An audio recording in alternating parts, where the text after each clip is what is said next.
உங்களை பற்றி நான் ஏன் அதிகம் தெரிஞ்சுக்கணும்? அதுவும் வீட்டு பெரியவர்களிடம் கேட்டு தெரிஞ்சுக்கிற அளவுக்கு எனக்கு எந்த அவசியமும் ஏற்படலையே. நான் ஒரு வழிபோக்கன்.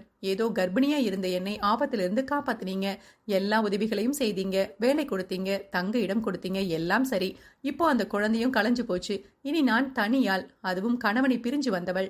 இனியும் நான் இந்த வீட்டில் இருந்தால் திருமணமாகாத உங்களுக்குத்தான் பிரச்சனை.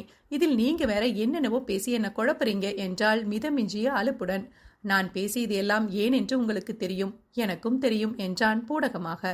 Ardent doctor, call me Pranav. Doctor என்பது என் பெயர் அல்ல, அது என் தொழில். நீங்க என் நோயாளியும் அல்ல, என் தோழி என வார்த்தைக்கு வார்த்தை மல்லுக்கட்ட ஹனிஷாவுக்கு சலிப்புதான் உண்டானது.